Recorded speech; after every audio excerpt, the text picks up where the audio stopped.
નમસ્કાર વિદ્યાર્થી મિત્રો, મારી ચેનલમાં તમારું હાર્દિક સ્વાગત છે. અગાઉના લેક્ચરમાં આપણે દાખલા નંબર 5 સુધી જોયું હતું. તેમ છતાં પણ આજે ફરી એક વખત કહી દઉં કે દાખલા નંબર 1 થી 5 જો તમે રિવિઝન વારાફરતી કરશો તો તમને આગળના દાખલાની પેટર્ન મગજમાં બેસશે, નહીં તો દાખલાની પેટર્ન મગજમાં બેસશે નહીં. બીજું, જે લેક્ચર નંબર પહેલાની અંદર કે વિડીયો 1ની અંદર જે તમે થિયરી જોઈ એ થિયરી પણ તમને ખાસ સમજ પડવી જોઈએ. એ થિયરીમાં જો તમને સમજણ ન પડી હોય તો એનું વારાફરતી રિવિઝન કરો, જેના લીધે એના એક્ઝામ્પલથી તમે સમજો તો વધારે તમને સમજણ પડશે. આજના લેક્ચરમાં આપણે દાખલા નંબર 6 થી જોઈએ. દાખલા નંબર 6 એમાં એક રકમ આપી છે આપણને.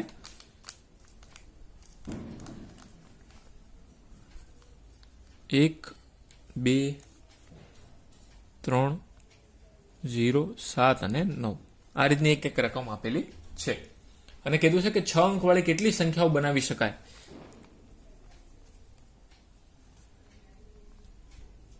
છ અંક વાળી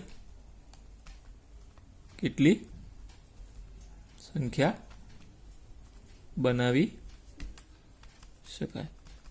તો તમને એમ થાય કે 6 અંક વાળી તો અહીંયા ઓલરેડી છે જ, પણ ધ્યાનથી જુઓ, 6 અંક વાળી કીધી તો 6 અંક વાળી બનાવી તો 6 અંક આવી રીતના આપણે બનાવી દઈએ.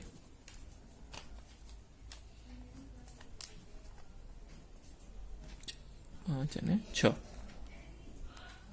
હવે 6 અંક વાળી મારે સંખ્યા બનાવી હોય તો 6 અંક વાળી ક્યારે બની શકે? દાખલા તરીકે હું શૂન્યને આગળ રાખું તો શૂન્ય તો બની જ ન શકે, કેમ કે શૂન્ય જો આગળ હોય તો શૂન્ય બને નહીં. શૂન્યથી 6 અંક વાળી સંખ્યા બની શકે નહીં. દાખલા તરીકે એવું સમજી લો કે હું શૂન્યને આગળ રાખું અને આમ હોય 7 9 1 અને 2, તો આને વાંચવું હોય તો કઈ રીતના વચાય? 23,712 23,712 એ વાંચી શકાય. પરંતુ માનો કે આમ હોય 2 0 3 712, તો આને વાંચવું હોય તો કઈ રીતના વચાય? તો કે 2,03,712 અહીંયા આવી રીતના ન વાંચી શકાય કે 0,23,712 એવી રીતના વાંચી શકાય નહીં. મતલબ પ્રથમ સ્થાન ઉપર શૂન્ય ક્યારે આવી શકે નહીં. પ્રથમ સ્થાન ઉપર શૂન્ય આવી શકે નહીં. ક્યારેય પ્રથમ સ્થાન ઉપર શૂન્ય આવી શકે નહીં. કેમ? 6 અંક વાળી સંખ્યા બનાવવાનું કીધું છે માટે. તો આપણે શું કરવું પડે? તો બીજી 5 સંખ્યાઓ બને. 5 સંખ્યાઓ, 5 સંખ્યા એક સાથે આવી શકે નહીં. દાખલા તરીકે હું એમ કહું, પ્રથમ સીટ ઉપર તમારા 5માંથી કોઈ એકે બેસવાનું, અથવા તો 5 એક સાથે તો બેસી શકવાના નથી. આ એવી વાત થઈ. તો 5 કયા વધે? 1 2 3 7 અને 9. આ 5માંથી કોઈ એક આવી શકે પ્રથમ સીટ માટે, એટલે એનું થઈ જાય 5p1. પ્રથમ સીટ માટે 5માંથી કોઈ એક જ પ્રથમ સ્થાન લઈ શકે. હવે વધી 5 સીટો, 1 2 3 4 અને 5. તો એમાં કઈ રીતના બેસી શકે? તો કે એમાં કુલ 5 સીટ છે, તો 5 રીતે 5 લોકો બેસી શકે. 5p5. હવે શૂન્ય એ ગમે ત્યાં આવી શકે તો ચાલે. એટલે શૂન્ય અને બીજી વધી જે કોઈ પણ સંખ્યા, ફોર એક્ઝામ્પલ હું એમ કહું કે 2 ને પ્રથમ સ્થાન મળ્યું ફોર એક્ઝામ્પલ, તો બાકીની કોઈ પણ સંખ્યા વધી, કોઈ પણ સંખ્યા એટલે કઈ? તો 1 3 0 7 અને 9 એ આમાંથી કોઈ પણ સ્થાન ગ્રહણ કરી શકે. મતલબ 5p1 into 5p5. તો 5p1 નું 5 અને 5p5 is equal to 5 factorial થઈ જાય. એનપીએન થયું ને માટે. તો 5 ના 5 ફેક્ટોરિયલનું થઈ જાય 120. તો 120 ગુણ્યા 5 તો 120 12 5 60, તો કે 600. આ થઈ ગયો એનો જવાબ. ખૂબ સરળ છે. મેં અગાઉ પણ કીધું, આવા બધા પ્રકારના દાખલા તમને આગળ આવવાના જ છે. સંભાવનાની અંદર આવશે. એટલે ખાસ તમે દાખલા શીખજો, સમજજો, તો જ તમને બધા દાખલા ફાવશે, નહીં તો ફાવશે નહીં. હવે એવી રીતના આપણે દાખલા નંબર જોઈએ એની પછીનું, એટલે કે દાખલા નંબર 7. એમાં છે કુલ છોકરાઓ આપણી પાસે છે 5 અને છોકરીઓ છે કુલ 3. એમ મળીને કુલ છે આપણી પાસે 8. 3 અને 5 અને 3 છે આપણી પાસે. બધા પાસે ચોપડી હશે, જેમાં તમે સ્વાધ્યાય 6.1 ની અંદર દાખલા નંબર 7 ની અંદર તમે કીધું 5 છોકરાઓ અને 3 છોકરીઓ એક હારમાં કેટલી રીતે ગોઠવી શકાય કે જેથી ગોઠવણીમાં બધા જ છોકરાઓ એક સાથે આવે. બધા જ છોકરાઓ એક સાથે આપણને લેવાનું કીધેલું છે. તો બધા છોકરાઓ ક્યારે એક સાથે આવી શકે? તો એક સાથે બેઠા હોય તો એક સાથે આવી શકે ને, નહીં તો આવી શકે નહીં.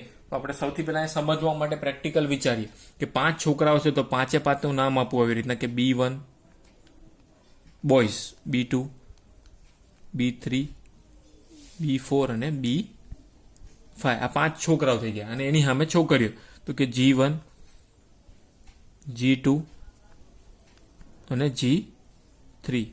કુલ છોકરીઓ છે આપણી પાસે 3.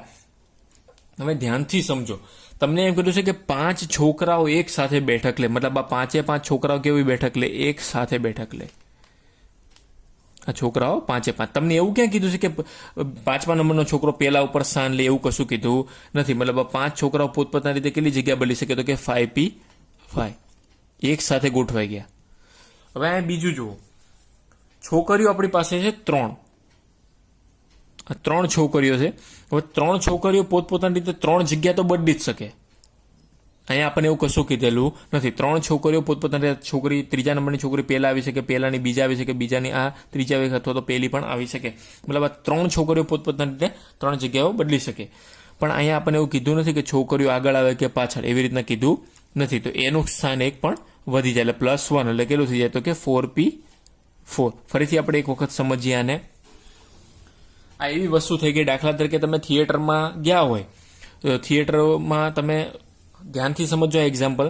ફોર એક્ઝામ્પલ, તમે થિયેટરમાં ગયા છો, તો થિયેટરની અંદર તમે બેઠા હો તો આપણે જે સીટ આવે એ સીટની અંદર માનો કે સળંગ 5 છોકરાઓ બેઠા હોય, તો પહેલા નંબરની સીટ ખાલી હોય અને એની પછીની 7મા નંબરની સીટ ખાલી હોય, વચ્ચે 5 છોકરાઓ આવી જતા હોય, તો આગળ અથવા તો પાછળ ગમે ત્યાં બેસી શકે. મતલબ પહેલું અથવા તો છેલ્લું સ્થાન ગ્રહણ કરી શકે. તો એનો એક પ્લસ થઈ જાય. મતલબ આ 3 છોકરીઓ પોતપોતાની રીતે 3 જગ્યા તો બદલી શકે, સાથે સાથે એ બંચ આખું અહીંયા પણ આવી શકે અથવા તો બંચ અહીંયા પણ આવી શકે. મતલબ આ 3 છોકરીઓ અહીંયા આગળ પણ બેસી શકે. મતલબ આની આગળની 3 સીટું ખાલી હોય, 5ની આગળ 3 સીટું, તો એ 3 છોકરીઓ અહીંયા પણ બેસી શકે અને 3 છોકરીઓ અહીંયા પણ બેસી શકે. એટલે કોઈ પણ એક બાજુ બેસી શકે, બંને બાજુ બેસી શકે નહીં. એટલે આપણે અહીંયા +1 કર્યો. પછી આ અંદર તો 3 બદલી શકે, એટલે 3 અને +1 એટલે 3 ને 1 4. ખાસ થિયેટર યાદ રાખવાનું એટલે તમને આ યાદ રહી જાય. એટલે 5 ફેક્ટોરિયલ, એના અહીંયા 4 ફેક્ટોરિયલ, પછી 120 અને આવે છે હવે 24. 4 ફેક્ટોરિયલ બરાબર થઈ જાય 24. હવે આ બંને પદોનો ગુણાકાર કરે તો આપણને મળી જાય 2880. આ થઈ ગયો એનો જવાબ. તો આવા બધા દાખલા પરીક્ષામાં પૂછાય છે અને આ બધું આની નીચે લખાણ લખવું જરૂરી છે. જેવી રીતના ઉપલા દાખલામાં આપણે લખાણ લખવાનું રહી ગયું છે કે 6 અંકવાળી સંખ્યા કુલ કેટલી બનાવી શકાય, લખવું પડે કે ભાઈ 6 અંકવાળી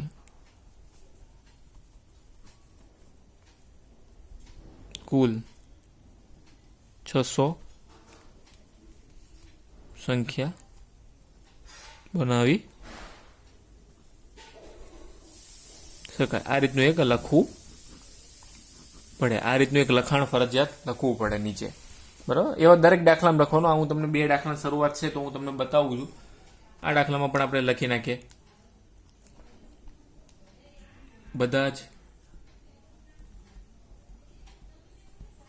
છોકરાઓને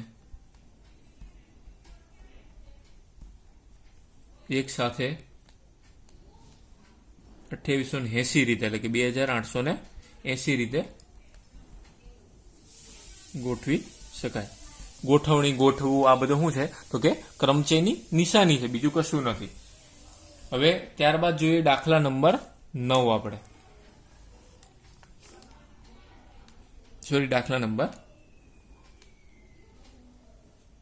8. દાખલા નંબર 8 ની અંદર જોઈશું રકમ વાંચીએ કે એમાં લખ્યું છે કે એક પ્રાણી સંગ્રહાલયમાં 7 વાઘને પૂરવા માટે 7 પાંજરાઓ બનાવેલા 7 વાઘને પૂરવા માટે 7 પાંજરાઓ બનાવેલા છે. તો 7 પાંજરામાંથી 3 પાંજરાઓ એટલા નાના છે કે જેમાં 7 વાઘ પૈકીના 3 વાઘ જઈ શકતા નથી. દાખલો ખૂબ સમજવા જેવો છે, ધ્યાનથી સમજશું તો જ ખબર પડશે. દાખલામાં કીધું છે કે કુલ વાઘ, એક પ્રાણી સંગ્રહમાં કુલ વાઘ છે આપણી પાસે, કુલ વાઘ બરાબર છે 7. પછી સામે પાંજરા પણ કેટલા છે, એટલે કુલ પાંજરા પણ સમજી લ્યો, એ પણ 7 છે. પછી કે છે 7 પાંજરામાંથી 3 પાંજરા એટલા નાના છે, એટલે પાંજરા નાના કેટલા? નાના પાંજરા બરાબર 3. તેનો મતલબ એવો થયો કે મોટા પાંજરા પણ હશે બરાબર છે. એ તો 4 જે વધ્યા ઈ.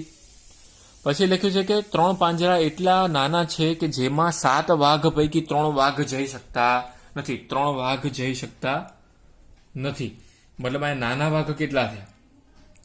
એ મોટા વાઘ હશે કે એ 3 પાંજરાની અંદર જઈ શકતા નથી. એટલે આપણે અહીંયા લખવું પડે કે નાના વાઘ બરાબર 3 અને સામે મોટા વાઘ કેટલા છે?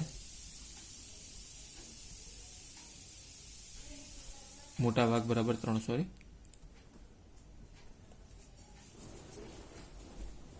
ફરીથી એની વાક્ય રચના આપણે સમજીએ કે 7 પાંજરામાંથી 3 પાંજરા એટલા નાના છે કે જેમાં 7 વાઘ પૈકીના 3 વાઘ જઈ શકતા નથી. એટલે આ જે 3 નાના પાંજરા છે એ 3 નાના પાંજરામાં મોટા વાઘ 3 જઈ શકતા નથી. તો એનો મતલબ એવો જ થયો ને કે 3 નાના પાંજરામાં વાઘ જઈ શકતા નથી. 3 વાઘ જઈ શકતા નથી એટલે એ 3 નાના પાંજરા હોય તો એમાં મોટા વાઘ જઈ શકે નહીં. એટલે આ મોટા વાઘ કેટલા થયા? તો કે 3 થયા. એવી રીતના 3. જ્યારે નાના વાઘ કેટલા હશે? તો કે ઈ વધ્યા એટલે કે 4 વાઘ. તો હવે એનો મતલબ શું થયું કે આપણે મોટા વાઘને ક્યાં ટ્રાન્સફર કરવા પડે એવું અહીંયા હું તમને પાંજરા દોરીને બતાવું છું એટલે તમને વધારે સમજ પડે. બહુ પાંજરા આપણે બહુ વ્યવસ્થિત તો ન દોરી શકીએ પણ જેવા દોરાય એવા આ ટાઈપનો હું એક પાંજરા બનાવું છું. આપણી પાસે મોટા પાંજરા છે 4, અમે નાના પાંજરા છે 3. આ થઈ ગયા 3 નાના પાંજરા અને 4 મોટા પાંજરા. એની સામે વાઘ મોટા કેટલા છે? 3. તો કે આ 4 માંથી કોઈ પણ જગ્યાએ જઈ શકે, કાં તો અહીંયા જાય કાં તો અહીંયા જાય કાં તો અહીંયા જાય. એટલે હા 4 માંથી કોઈ પણ સ્થાન ઉપર આ જઈ શકે. પણ આપણે પાસે મોટા વાઘ કેટલા છે?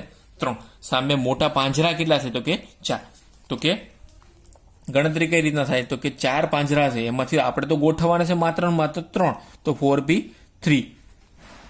હવે આપણી પાસે આ 3 પાંજરાની અંદર 4 પાંજરા છે મોટા, એમાં 3 પાંજરાની જ અંદર હજી તો વાઘ ગયો. તો હજી એક પાંજરું ખાલી હશે. ફોર એક્ઝામ્પલ આ 3માં મોટા વાઘ બેઠા તો અહીંયા કયો વાઘ આવી શકે? તો કે નાનો. ફોર એક્ઝામ્પલ આમાં બેઠા હોય તો આ 1 2 3 આમાંથી કોઈ પણ એક ખાલી હશે. ટૂંકમાં આ 4 પાંજરામાંથી કોઈ એક પાંજરું એવું ખાલી હશે કે જેની અંદર મોટા વાઘ નહીં હોય. એટલે કે કોઈ એક જ પાંજરું એવું છે. તો બાકીના વધ્યા કુલ 4 પાંજરા. આ 3 માનો કે ભરાઈ ગયા તો હજી વધ્યું આ 4. તો એમાં 4 એક નાનું અને બાકીના 3 નાનામાં. તો એનું 4p4. તો 4p3 નું શું થઈ જાય? તો કે 4 ગુણ્યા 5 ગુણ્યા 3 ગુણ્યા એવી રીતે આપણે ગણતરી કરવી હોય તો પણ કરી શકીએ. આનું સૂત્રનો ઉપયોગ ન કરવો હોય તો ડાયરેક્ટ કઈ રીતના થાય હું તમને સમજાવું. 4 થી 3 કદમ ખસવાનું. 4 ને લઈને 3 કદમ ખસો એટલે શું થાય? તો કે 4 ગુણ્યા 3 ગુણ્યા 2. 4 ને લઈને 3 કદમ ખસવાનું ગુણ્યા 4 ફેક્ટોરિયલ કેમ કે npn. 4 તરી 12, 12 દુ 24. 24 ગુણ્યા આનું પણ 24. તો 24 ગુણ્યા 24 કરીએ તો આપણને મળી જાય 576. હજી પણ જે પણ વિદ્યાર્થીને ખબર ન પડી ફરીથી એક વખત આપણે સમજવાનો પ્રયત્ન કરીએ કે મારી પાસે કુલ વાઘ છે 7 અને કુલ પાંજરા છે પણ 7. એમાં નાના પાંજરા છે મારી પાસે 3 અને મોટા પાંજરા છે 4. નાના વાઘ મારી પાસે 4 છે અને મોટા વાઘ છે મારી પાસે 3. તમને એવું કીધું છે કે 7 વાઘ પૈકી 3 વાઘ જઈ શકતા નથી. તો 3 વાઘ ક્યાં ન જઈ શકતા હોય? તો કે નાના પાંજરામાં જઈ શકતા ન હોય. એનો મતલબ એવો થાય કે મોટા વાઘ મોટા પાંજરામાં જઈ શકે. તો મારી પાસે તો 4 પાંજરા એવા છે કે જેની અંદર વાઘ જઈ શકે. તો 4 મોટા પાંજરા પૈકી મારે તો સંભાળવાના છે ખાલી ને ખાલી 3. તો 4 પૈકી મારે તો ગોઠવવાના છે 3. આ એવી વાત થઈ કે ક્લાસની અંદર બેન્ચીસ હોય 4 પણ મારે ગોઠવવાના છે તો 3. તો કોઈ પણ બેન્ચીસમાં 3 જણાને ગોઠવી શકું. 4 બેન્ચીસમાં કોઈ પણ જણાને ગોઠવી શકું. તો 4 બેન્ચીસ પૈકી હું 3 ને જ ગોઠવવાના છે. એટલે 4 બેન્ચીસમાં હું 4 માંથી 3 સીટ ફાળવું તો એનું થઈ જાય 4p3. હવે હું 4 માંથી 3 સીટ ફાળવું તો હજી પણ અહીંયા કોઈ પણ એક સીટ તો ખાલી હોય ને હોય અને બાકી આ 3 તો ખાલી છે. હવે વાઘ નાના વધ્યા એ 4 છે એ હવે મોટામાં સમય કે નાનામાં સમય કોઈ ફરક પડતો નથી. તો અહીંયા પણ રહી શકે ને અહીંયા પણ રહી શકે. એટલે કે એનું થઈ જાય 4p4. એ નાના વાઘ માટે આપણે કર્યું 4p4. પછી આ ગણતરી કરી. હવે આ ગણતરી એક વખત ફરીથી સમજીએ. દાખલા તરીકે 5p3 હોય તો 3 કદમ ખસવાનું એટલે કઈ રીતના? તો કે 5 ને લઈને 3 વખત જવાનું, 5, 4 અને 3. 3 સુધી જવાનું એમ નથી બોલતો. દાખલા તરીકે 5p2 હોય તો 5 થી લઈને 1 કદમ ખસવાનું, તો 5 ગુણ્યા 4, 2 જ કદમ ખસવાનું ટૂંકમાં. આમાં 3 કદમ, 1, 2, 3. મને કેમ હોય 10p3 અથવા તો 10p4, તો 10 ગુણ્યા 9 ગુણ્યા 8 ગુણ્યા અને 7. તો આ રીતે પણ ગણતરી કરી શકીએ. ઇવન આપણે જે શરૂઆતના દાખલા ગણ્યા એ દાખલામાં પણ આવું થઈ શકે. દાખલા તરીકે આ જ છે તો આ દાખલામાં પણ જવાબ આવે. પણ મેં તમને પ્રથમ લેક્ચરની અંદર આ શીખવાડ્યું નથી, શોર્ટકટ શીખવાડ્યું હોત તો તમે બધા એમ જ કરો. 3 રીતથી દાખલો ગણી શકાય. આ રીત અને બીજી આપણી શોર્ટકટ રીત છે. દાખલા તરીકે આ 50p2 છે તો 2 કદમ ખસવાનું, તો શું થાય 50 ગુણ્યા 49. લ્યો આવી ગયું આ ઈનું એ પદ. આ ટ્રીક છે પણ એ ટ્રીક તમને શીખવાડી નથી. શું કરવા? કેમ કે તમને જો ડાયરેક્ટ એ શીખવાડી દેવામાં આવે તો તમે આ બધી મહેનત કરો નહીં. પણ આ જે ટૂંકા આવા નાના દાખલા છે એમાં આપણે આ ગણતરી કરવી પડે, સૂત્રનો ઉપયોગ કરીને કરવું પડે. પણ ધોરણ 12 ની અંદર આપણે ડાયરેક્ટ આનો ઉપયોગ કરીશું. દાખલા તરીકે આમ આપ્યું હોત કે 48p3, તો 48 લઈને 3 કદમ ખસવાનું, 48, 47 અને 46. આવી રીતના 3 કદમ ખસવાનું. ખૂબ સિમ્પલ છે, તમને ધ્યાનથી જોવું એટલે તમને આવડી જાય. હવે આપણે આગળ ગણતરી કરી એટલે કે દાખલા નંબર 9 જોઈશું. દાખલા નંબર 9 માં શું કીધું છે આપણે સમજીએ. દાખલા નંબર 9 ની અંદર કીધું છે, દાખલા નંબર 9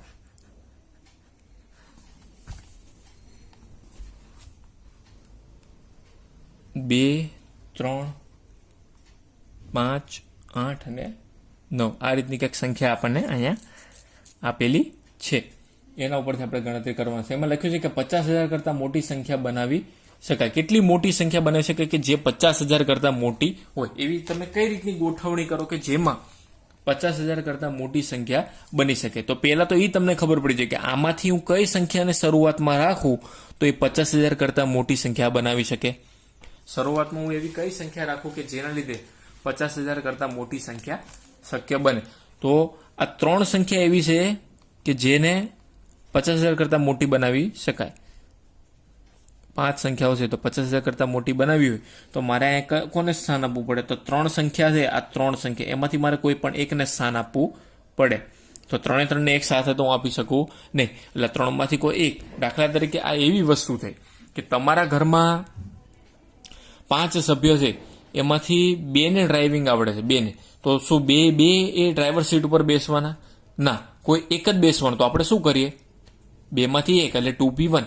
ફોર એક્ઝામ્પલ તમારા ઘરમાં 5 સભ્ય છે, એમાંથી 3 સભ્યને ગાડી આવડે છે, તો શું 3 સભ્ય ગાડીની મતલબ ડ્રાઇવિંગ સીટ ઉપર બેસવાના? ના, 3 માંથી કોઈ એક જ બેસવાનું. 5 સભ્ય હોય તો 5 માંથી 3 સભ્ય હોય કે જેને ગાડી આવડતી હોય, તો ગાડી આવડતી હોય એનો મતલબ કે ડ્રાઈવર હોય, તો 3p1. 3 માંથી કોઈ એક જ ડ્રાઈવર સીટ ઉપર બેસવાનો, 3 થોડા બેસવાના. એવી વાત થઈ કે એવી રીતના 50,000 કે 50,000 કરતાં મારે મોટી સંખ્યા બનાવવી હોય તો આ 3 માંથી કોઈ એક જ સ્થાન પામે એટલે એનું શું બની જાય? 3p1. કોઈ એકને સ્થાન આપવાનું હોય, 3 પૈકી મેં એકને સ્થાન આપ્યું એટલે 3p1. હજી મારી પાસે 4 સીટો ખાલી છે એવું સમજી લો, તો એનું શું થઈ જાય? 4 સીટ માટે તો એનું થઈ જાય 4p4. 4 જણા માટે 4. તો 3p1 નું થઈ જાય 3p1 નું થઈ જાય 3, કેમ કે np1 is equal to n. એવી રીતના 4p4 નું શું થઈ જાય કે 4 ફેક્ટોરિયલ. તો 3 × 24. તો આ બંને પદોનો ગુણાકાર કરે 24 ગુણ્યા 3 કરે તો આપણને મળી જાય 72. હવે મેં કીધું પ્રમાણે હરેક દાખલામાં નીચે લખવું ફરજિયાત છે. એ લખશો તો જ તમને ખબર પડશે, નહીં તો દાખલામાં ખબર પડશે નહીં. આ ખાસ યાદ રાખવાનું છે. આજના લેક્ચરમાં આપણે આટલું જોઈશું અને હવે નેક્સ્ટ લેક્ચરની અંદર આપણે દાખલા નંબર 10 થી કન્ટિન્યુ કરીશું. અગાઉ પણ કીધું તે પ્રમાણે દરેક દાખલાનું રિવિઝન 2 થી 3 વખત કરો, સમજો, દાખલાની પેટર્નને સમજો, ગોઠવણી શબ્દ હોય તો કઈ રીતના કરવાનું, કઈ રીતની એનો સ્ટેપ જાય છે. સ્ટેપ બાય સ્ટેપ દાખલા જોશો તો જ અને તો જ માત્ર તમને દાખલા આવડશે, નહીં તો દાખલા આવડશે નહીં. માટે દરેક દાખલાને વ્યવસ્થિત રીતે સમજો. સ્વાધ્યાય 6.1ના જે આપણે દાખલા નંબર 9 સુધી આપણે પૂર્ણ કરી દીધા છે. આગળનું થિયરી પણ જુઓ, એના સૂત્ર પણ જુઓ, એ બધું સ્ટેપ બાય સ્ટેપ જુઓ તો તમને વધારે સમજ પડશે. જો આ વિડીયો આપણને ગમ્યો હોય તો આ વિડીયોને લાઇક કરો, શેર કરો અને મારી ચેનલને સબસ્ક્રાઇબ કરો. Thank you.